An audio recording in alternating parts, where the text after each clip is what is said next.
Téléspectateurs et auditeurs de la RTOPH, bonjour et que Dieu vous bénisse. Nous sommes arrivés à l'heure de notre émission au Jardin Angélique, qui sera présentée par le frère Lubomba Godbeni. Nous avons reçu sur ce plateau des jeunes prédicateurs de l'association Zoé Amour OPH, avec qui nous avons parlé d'un thème qui bouleverse le commun des mortels. Ce thème est la divinité de Guy-Émile Foix-Sitikwabo. Et aussi, par la suite, nous parlerons d'un événement qui s'est produit en date du 20 mai 1992. Nos jeunes prédicateurs de l'ASLA OPH vont nous parler en long et en large. Comme invité, nos frères et sœurs, Sœur Merveille, cliente de l'OPH, jeune prédicatrice de l'ASLA OPH. La sœur Maoumou Tata Offrande, cliente de l'OPH, jeune prédicatrice de l'ASLA OPH. La sœur Yula Boutotondele Hortensia Jadelvic, membre confirmée de l'OPH, jeune prédicatrice de l'ASLA OPH. La sœur Moukassa Lysia, membre de l'OPH, jeune prédicatrice de l'ASLA OPH. La sœur Ima Moukala Odelia, cliente de l'OPH, jeune prédicatrice de l'ASLA OPH. La sœur Lubomba Ruchi Emilia, membre de l'OPH, jeune prédicatrice de l'ASLA OPH. Le frère Lubomba Julien, membre de l'OPH, jeune prédicateur de l'ASLA OPH. La sœur Mouté Mishna, jeune prédicatrice de l'ASLA OPH, cliente de l'ASLA OPH. La sœur Yengo Goma Trèche Bernada, cliente de l'OPH, jeune prédicatrice de l'ASLA OPH. merci chers prédicateurs. Avant d'entrer dans le vif du sujet, nous demandons à la régie une intermède musicale.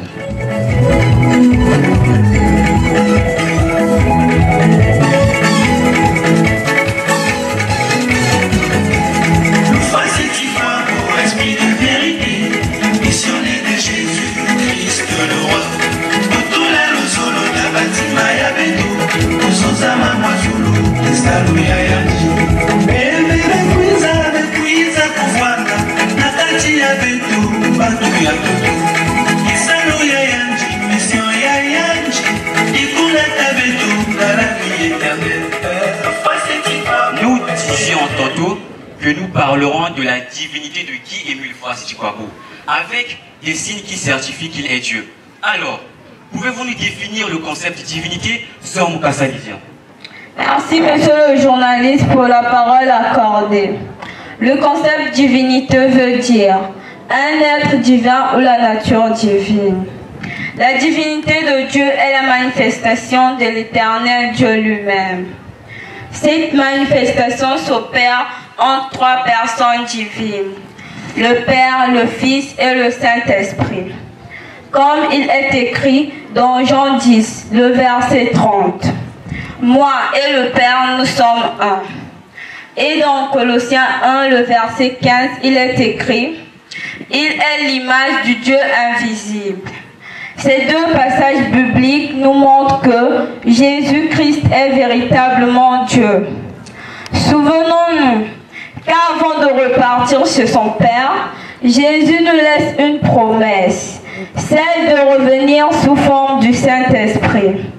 En effet, dans Jean 14, le verset 18, Jésus dit, « Je ne vous laisserai pas orphelins, je viendrai à vous. » Dans la même référence, au verset 26, Jésus déclare, « Mais le Consolateur, l'Esprit Saint, que le Père enverra en mon nom, vous enseignera toutes choses. » Cette prophétie s'est accomplie en cette quatrième génération de Dieu le Père, en sa personne de Guy-Émile Foix-Sitikwabo.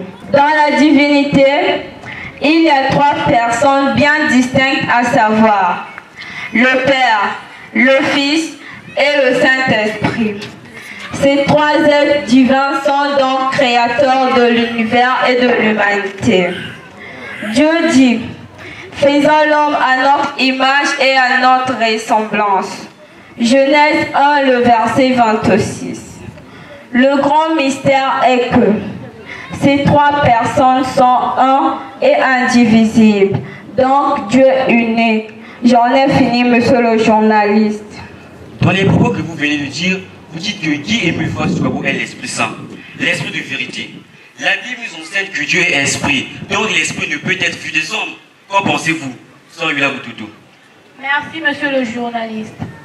Le Saint-Esprit, l'Esprit de vérité, l'Esprit Saint, le Consolateur sont des appellations de la troisième personne de la Trinité. Jésus le Christ, l'Esprit Saint, sont deux entités divines visibles que nous pouvons voir. Confère Jean 14, le verset 17. En effet, le 5 octobre 2005, dans son message adressé à la population de Boko, Guy Émile Faure-Situkwabo déclare: si vous voulez connaître qui je suis, lisez dans Jean 16, le verset 10 à 15. J'en ai fini, monsieur le journaliste. Si réellement Guy Émile Faure-Situkwabo est l'Esprit Saint, pourquoi son nom ne figure-t-il pas dans la Bible comme celui de Jésus? Sœur Tata Offrande. Très bonne question, monsieur le journaliste. Le Christ étant éternel, Dieu lui-même, sa venue sur terre fut annoncée dans la Bible. Ésaïe 7, verset 14. Emmanuel, Dieu parmi les hommes, fut son nom prophétique. La prophétie va connaître son accomplissement. 8 siècles plus tard, à sa naissance, ses parents lui donnent le nom de Jésus, qui est son nom d'accomplissement.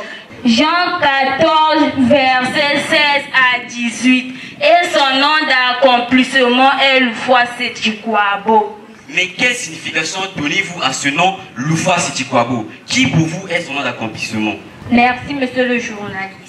Dans la famille Kifwechi, tout garçon né mourait à la naissance, à la venue du petit Émile. Son père inspiré lui dans le nom de Faure-Situkwabo. Comme pour dire, la mort arrête-toi là. Quand la mort s'arrête, la vie éternelle prend place avec Faure-Situkwabo. Guy Émile nous enseigne ce qui suit. Je conduis le peuple de la deuxième nation à la vie éternelle. Nous pouvons donc conclure que la vie éternelle, c'est Faure-Situkwabo qui est venu détruire le dernier ennemi qui est la mort. 1 Corinthiens 15, le verset 26. Avez-vous quelque chose à ajouter, Sœur Koukima Odélia? Bien sûr que oui, monsieur le journaliste. En amont, vous avez dit que la Bible ne parle pas de Guy Émile Faure-Situkwabo.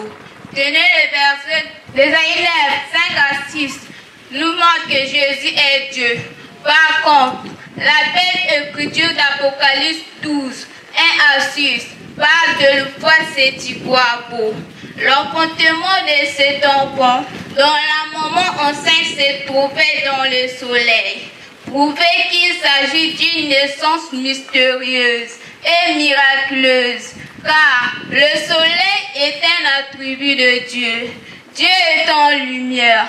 Aucune créature ne peut se tenir dans le soleil. Ce qui veut dire que cet enfant est un être divin qui viendra au monde miraculeusement. Cette écriture s'est accomplie en Guy Émile Faure-Situkwabo, qui est né sans placenta, ni cordon ombilical, et déjà circoncis. Une naissance miraculeuse, car un enfant sans placenta ne peut pas vivre dans le sein de sa mère. Dans ce beau passage d'Apocalypse 12, 1 à 6, il est fait mention d'une verge de fer. Cela s'est accompli en Guy Émile Faure-Situkwabo. J'en ai terminé, messieurs les jours. Pour nous permettre de souffler, nous allons faire un tour du côté de la régie.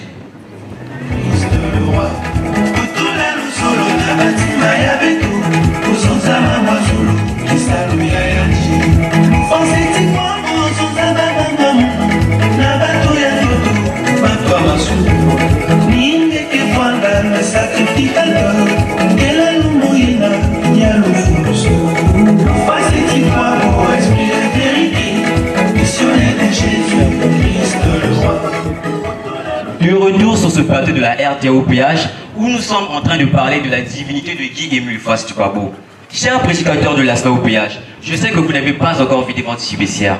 Y a-t-il encore des signes qui montrent la divinité de Guy-Émile Foix-Sétiquabo, Sœur Lubomba Emilia? Oui, monsieur le journaliste. En effet, depuis les années 80, Guy-Émile Foix-Sétiquabo déclare qu'il est le fidèle continuateur de la mission secrète de Jésus-Christ et ajoute qu'il est le représentant légal de Dieu sur terre. Or, ne pouvait continuer la mission secrète de Jésus-Christ que celui qui est de la même trempe que lui, Guy-Émile Foix-Sétiquabo, parce que les deux se connaissent parfaitement, se tenant devant le Seigneur. Voilà pourquoi il y règne une parfaite union entre Guy-Émile Foix-Sétiquabo et Jésus-Christ. Zacharie 6, de 12 à 13. L'écriture d'Apocalypse 12, de 1 à 6, nous dit que cet enfant aura pour mission de paître toutes les nations de la terre. Ne peut paître toutes les nations de la terre que l'Éternel Dieu lui-même. Or, Guy-Émile Foix-Sétiquabo, en déclarant qu'il est le sacrificateur universel, selon l'ordre de Melchisédek, et le fidèle continuateur de la mission secrète de Jésus-Christ, prouve qu'il a la mission de conduire toutes les nations. Voilà pourquoi il dit que toutes les nations du monde entier seront comptées sur sa tête, au grand jour du Seigneur. Et il est en train de gouverner les nations au moyen du bâton de commandement, que Dieu lui a remis en main propre le 23 novembre 2003 à 22h55. Cette carte de commandement que nous pouvons lire dans Genèse 49 du verset 10. C'était tout pour moi, monsieur le journaliste. Le frère Lubomba Gideon veut intervenir. Oui, monsieur le journaliste. À sa venue, Guy-Émile Foix-Sétiquabo devra poursuivre la mission divine de Jésus-Christ, notamment verser le sang précieux une seconde fois. Je vous le dis, je ne boirai plus désormais de ce fruit de la vie, jusqu'au jour où j'en boirai de nouveau avec vous de l'homme de mon Père. Matthieu 26, verset 29. Tel prédit, Guy-Émile Foix-Sétiquabo a donc versé son sang précieux le 5 février 2002 à la suite d'un don. Il déclare à ce sujet: il fallait que mon sang coule à nouveau pour le bonheur et le bien-être de l'humanité tout entière. Message de Guy-Émile Foix-Sétiquabo du 30 juin 2005. Jésus-Christ étant l'agneau immolé, Apocalypse 5 au verset 12. Et Guy-Émile Foix-Sétiquabo a versé son sang en tant qu'agneau comme immolé. Apocalypse 5 au verset 6. Il est le rassembleur et le conducteur de la deuxième nation de Dieu à la vie éternelle. Cette nation, le Christ Jésus l'a annoncé dans Matthieu 21 au verset 43. Parlant de cette deuxième nation qui est l'association Le Zulu Amour au PH. Guy-Émile Foix-Sétiquabo dit ce qui suit. Dieu est donc en train de préparer son peuple à la vie éternelle. Ceux-là qui ont suivi ses recommandations. Que vous priez ou pas, quelle que soit votre religion, il vous suffit seulement de respecter la loi des sacrifices. Car Dieu dit dans Psaume 50 verset 5 à 7, rassemblez-moi mes fidèles qui ont fait alliance avec moi par les sacrifices. Message de Guy-Émile Foix-Sétiquabo du 3 février 2007. C'était tout pour moi, monsieur le journaliste.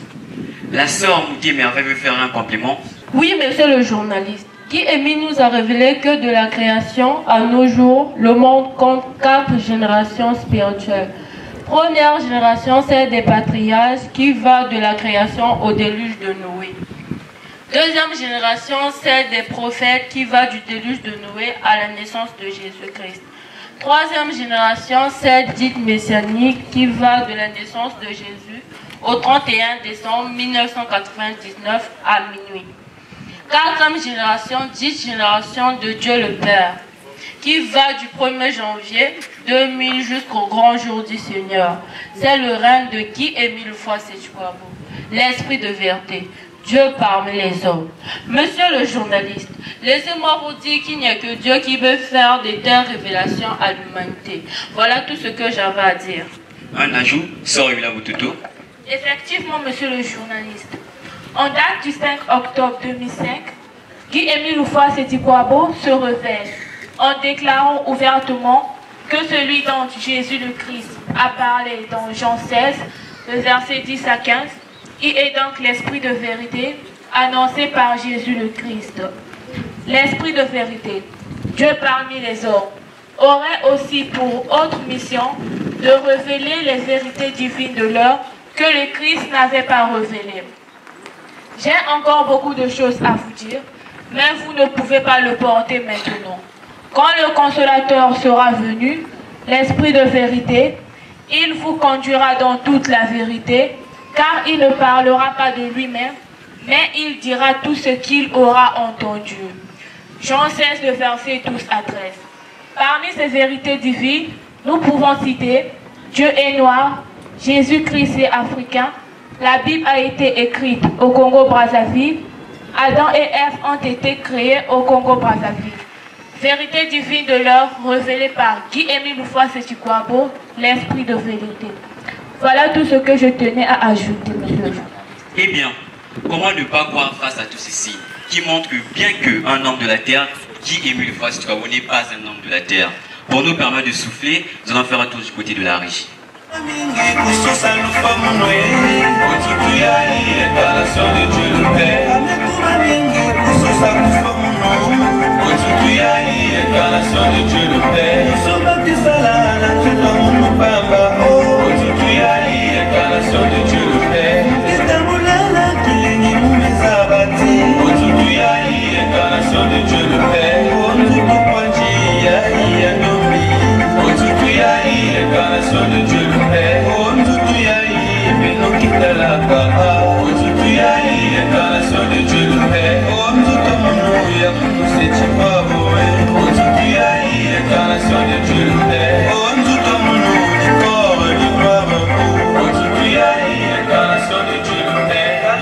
Merci la régie. Dans vos prédications, vous parlez d'un événement qui s'est produit en date du 20 mai 1992. Pouvez-vous nous situer sur la portée spirituelle de cette fête, Sœur Yengo Trèche? Bien sûr, monsieur le journaliste. Le 24 juillet 1991, à 19h45, l'ange de l'Éternel visita Guy-Émile Houphouët-Séchouabo et lui annonça que Dieu réaliserait des merveilles au Congo, en Afrique, pour le bien de l'humanité. En effet, le 20 mai 1992, de 20h à 3h du matin, la promesse faite à Émile par l'ange devait réalité.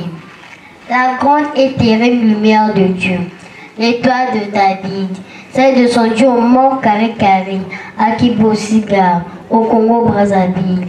J'ai ainsi terminé, monsieur le journaliste. L'étoile de David est descendue au mont Karikari, à Kibosiga. Jusque-là, j'ai encore un peu du mal à comprendre.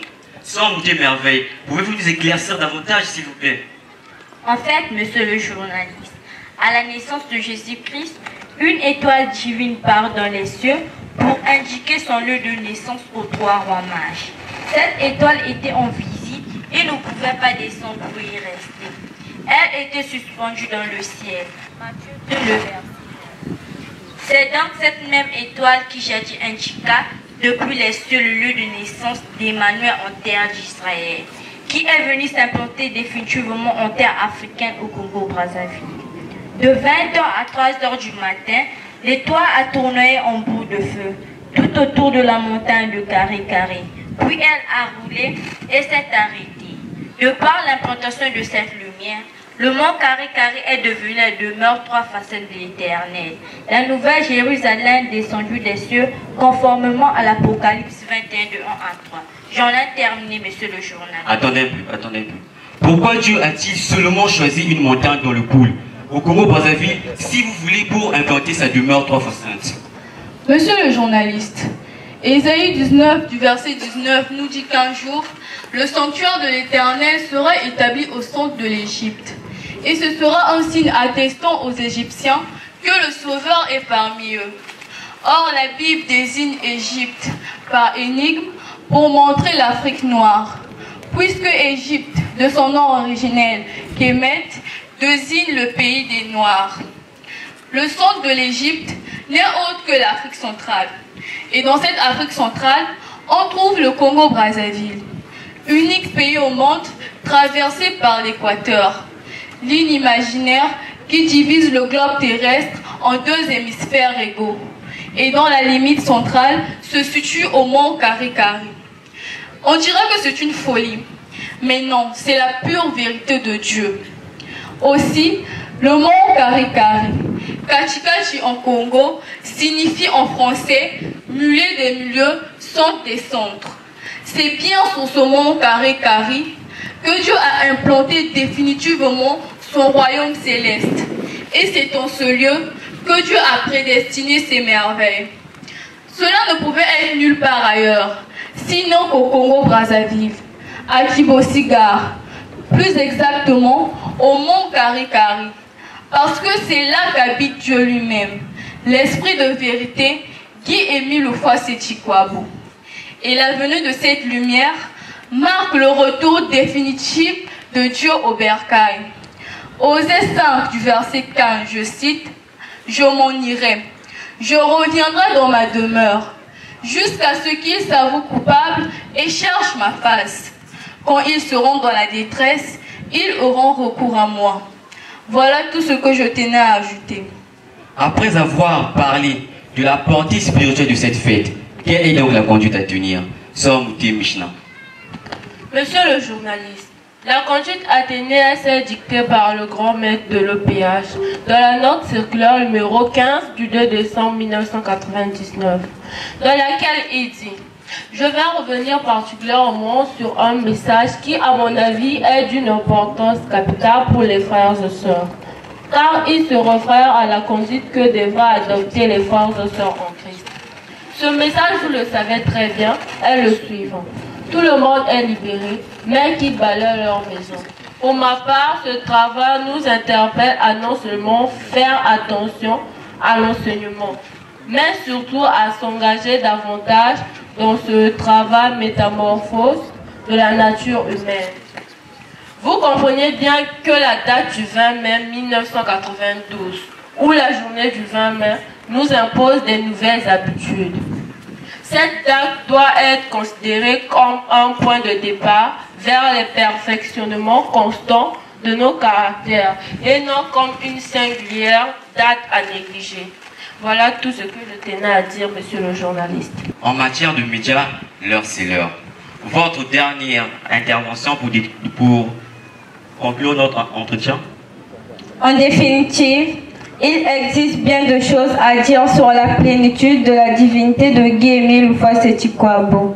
Mais pour les raisons de temps, nous ne pouvons tout dire.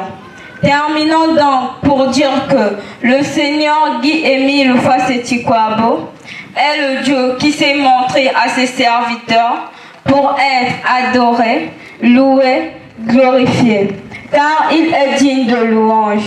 Comme le dit Apocalypse 22, le verset 3. Il n'y aura plus d'anathème.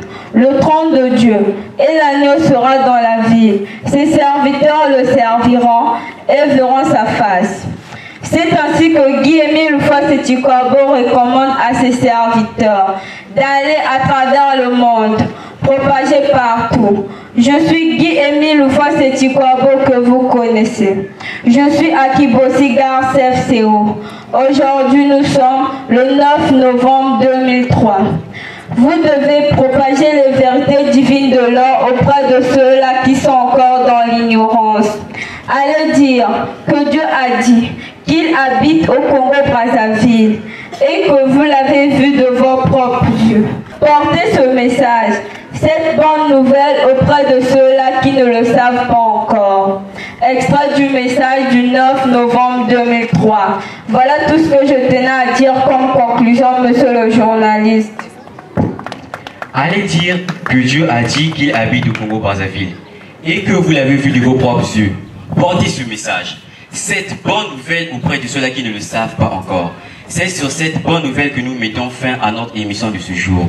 Nous disons merci à nos jeunes prédicateurs qui nous ont donné des signes convaincants de la divinité de Guy-Émile Houphouët-Sétikwabo. Comme invité, nous avons eu la sœur Mouté Merveille, cliente de l'OPH, jeune prédicatrice de la OPH, section Béthanie de Sibichi. La sœur Maungu Tada Offrande, cliente de l'OPH, jeune prédicatrice de la OPH, section Béthanique de Sibichi. Sœur Yula Boutoto Ndele Ortasi Jadelvic, membre confirmé de l'OPH, jeune prédicatrice de la SLA OPH, section Béthanie de Sibichi. La sœur Mukasa Lysia, membre de l'OPH, jeune prédicatrice de la SLA OPH, section Béthanie de Sibichi. La sœur Fatima Mukala Odelia, cliente de l'OPH, jeune prédicatrice de la SLA OPH, section Béthanie de Sibichi. La sœur Lubamba Ruchi Emilia, jeune prédicatrice de la SLA OPH, membre de l'OPH, de la section Mont Ararat de Sibichi. Le frère Lubamba Julien, membre de l'OPH, jeune prédicateur de la SLA OPH, section Mont Ararat de Sibichi. La sœur Mouté Mishna, jeune prédicatrice de la SLA OPH, cliente de l'OPH, de la section Béthanie de Sibichi. La sœur Yengo Goma Trèche Bernada, cliente de l'OPH, jeune prédicatrice de la SLA OPH, section Béthanie de Sibichi.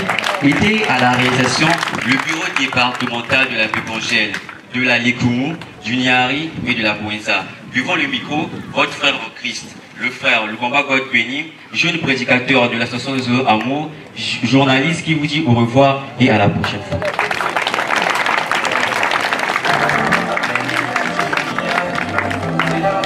Nous félicitons sincèrement le travail qui vient d'être produit. Et à cela, nous appelons les autres encadreurs de se donner toujours de la peine à encadrer des enfants pour avoir à présenter un produit pareil. Pour cela donc, nous allons applaudir très fortement et les encadreurs et les enfants qui nous ont rendu un produit fini impeccable. C'est vrai, comme dit souvent la chronique, l'œuvre humaine est imparfaite, mais la perfection vient à plus qu'on s'exerce. Nous allons les applaudir. Applaudissons. Saki, Maboko, Milolo.